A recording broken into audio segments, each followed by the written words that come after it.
Assalamualaikum warahmatullahi wabarakatuh. Bismillah, alhamdulillah, salatu wassalamu ala sayyidina wa habibina wa qurrati a'yunina Muhammad ibn Abdillah wa ala alihi wa sahbihi wa mawalah, la hawla wa la quwata illa billah, amma ba'da. Seluruh teman-teman mahasiswa dimanapun berada yang dirahmati Allah, syukur alhamdulillah, kesempatan kali ini kita kembali bisa melanjutkan pembelajaran kita, yakni tentang kajian teks Arab, di mana minggu kemarin kita sudah belajar tentang pembagian kalimat dalam bahasa Arab. Salawat salam semoga tetap terlimpah ruahkan kepakuan baginda agung Rasulullah Muhammad Sallallahu Alaihi Wasallam yang kita nantikan syafaatnya min yaumina hadza ila yaumil qiyamah. Teman-teman yang saya cintai dan yang saya banggakan, untuk kali ini kita sedikit akan membahas tentang kalimat isim. Untuk ta'rif dan juga tanda-tanda kalimat isim, kemarin sudah saya sampaikan bahwa kalimat isim itu secara ta'rif definisinya adalah wa matalla ala ma'nan fi nafsihi ghairi muqtarinin bil azminati thalathah, yaitu kalimat yang menunjukkan arti pada dirinya sendiri tanpa disertai salah satu di antara tiga zaman, yaitu zaman maldi, lampau, hal, sekarang, maupun mustakbal yang akan datang. Kemudian tanda-tandanya ada 4 macam. Yang pertama ada al, kemudian tanwin, harful jar, dan i'rab jar. Kali ini kita akan sedikit membincang tentang pembagian kalimat isim, meskipun belum secara keseluruhan. Insyaallah nanti akan kita teruskan di kesempatan yang lain. Kalimat isim itu bisa dibagi menjadi 2 macam. Yang pertama adalah ismul mu'rab, yang kedua adalah ismul mabni. Saya ulang bahwa kalimat isim bisa dikelompokkan menjadi 2 macam. Yang pertama itu adalah isim mu'rab, yang kedua adalah isim mabni. Isim mu'rab itu apa? Isim mu'rab itu adalah isim atau kalimat isim yang menerima perubahan pada huruf akhirnya. Perubahan itu bisa jadi dalam bentuk harokatnya, bisa jadi juga ada tambahan huruf di bawah belakangnya. Saya ulang, isim mu'rab adalah isim yang menerima perubahan di huruf akhirnya, baik perubahan itu dari sisi harokatnya maupun perubahan itu dari sisi tambahan huruf di belakangnya. Contoh isim mu'rab adalah kata kitabun. Lafaz kitabun atau kata kitabun itu merupakan kalimat isim. Tanda isimnya kitabun itu menerima tanwin, kata kitabun itu bisa berubah sesuai dengan perubahan kalimat atau amil yang memasukinya. Misalkan dalam sebuah kalimat kata kitabun itu menduduki posisi sebagai mubtada misalkan, maka dia akan berbunyi al-kitabu, misalkan al-kitabu jamilun, kitab itu bagus. Suatu ketika lafadz al-kitabu itu bisa berubah lagi, harokatnya bukan bu tetapi mungkin menjadi fathah. Contoh, ra'aitul kitaba. Saya ulang, ra'aitul kitaba. Kenapa harful akhirnya itu berharokat fathah? Karena lafadz al-kitaba itu menjadi maf'ul bih. Nah, ini perubahan dari sisi harokatnya.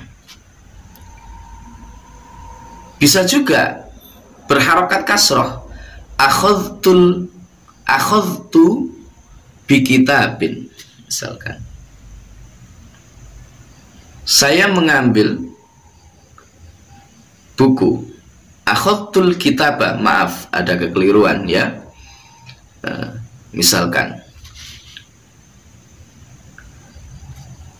ada sebuah kalimat, wada'tul qalama 'alal kitabi. Misalkan begitu.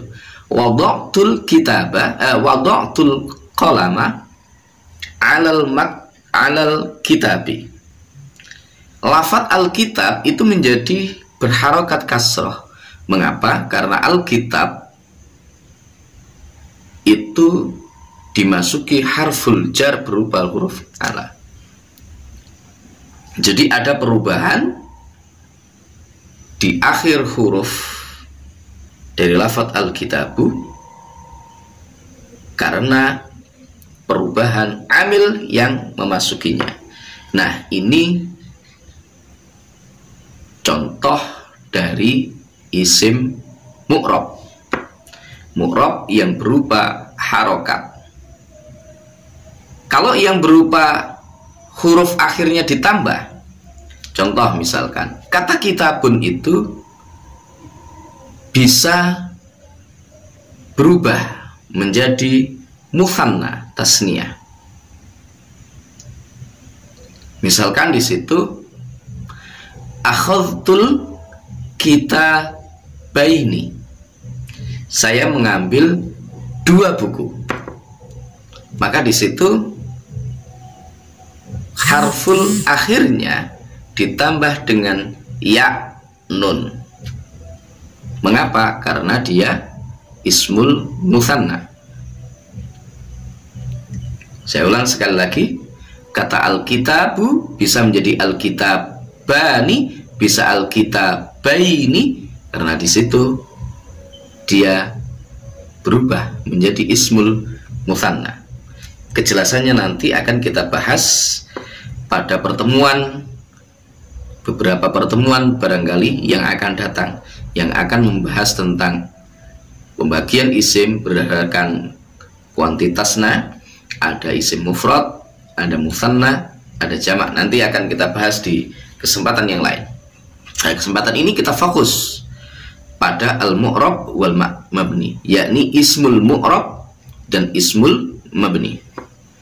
Jadi sekali lagi saya ulang, isim mu'rab adalah isim yang menerima perubahan pada huruf akhirnya, baik itu dari sisi harokatnya maupun dari sisi tambahan huruf akhirnya. Kemudian yang berikutnya adalah al-mabni. Apa itu ismul mabni? Isim mabni itu adalah isim yang tidak menerima perubahan pada huruf akhirnya. Saya ulang, isim mabni adalah isim yang tidak menerima perubahan pada huruf akhirnya. Ada beberapa sebab sebenarnya, tetapi saya tidak menyampaikan di sini. Mungkin pada pertemuan yang lain jika memungkinkan. Tapi yang jelas teman-teman bisa paham, ada yang mu'rab, ada yang mabni. Yang mabni itu tidak menerima perubahan pada huruf akhirnya. Contoh, isim dhamir. Dhamir tidak menerima perubahan. Contoh lain adalah isim isyarah. Isim isyarah juga demikian.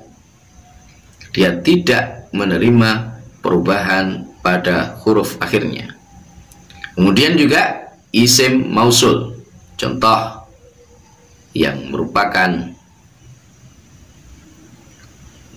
isim mabni. Itu misalkan seperti lafadz huwa. Ini isim dhamir. Huwa, huma, hum, hiya, huma, hunna.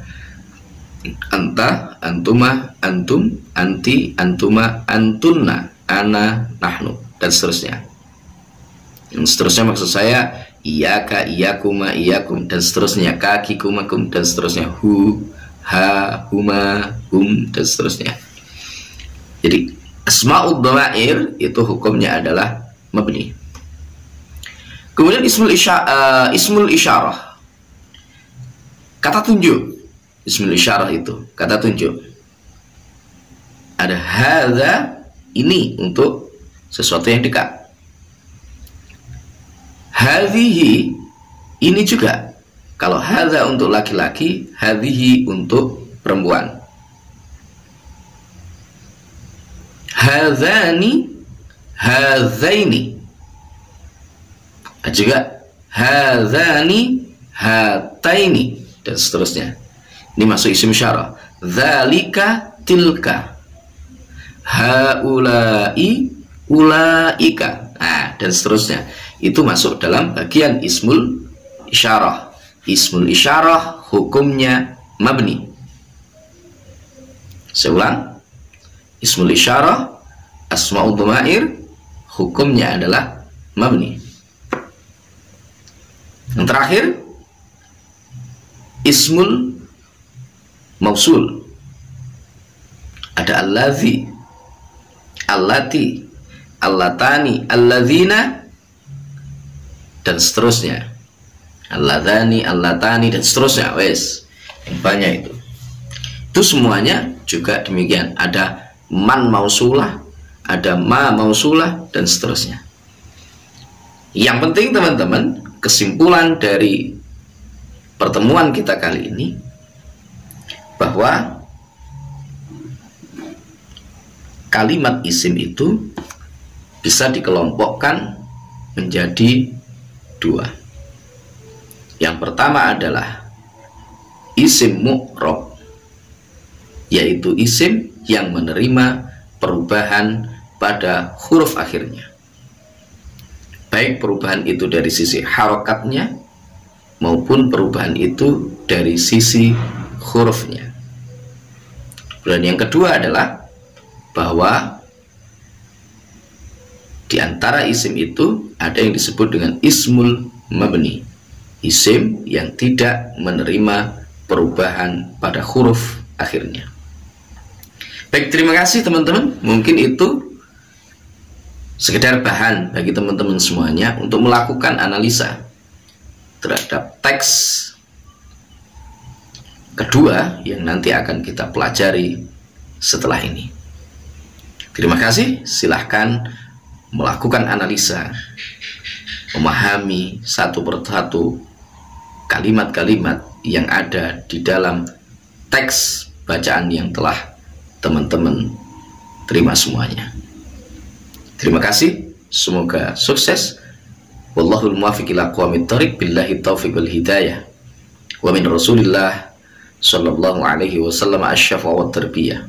Wa min khawthi hadzal zaman an-nadrah wal barakah wal karamah. Wassalamu alaikum warahmatullahi wabarakatuh.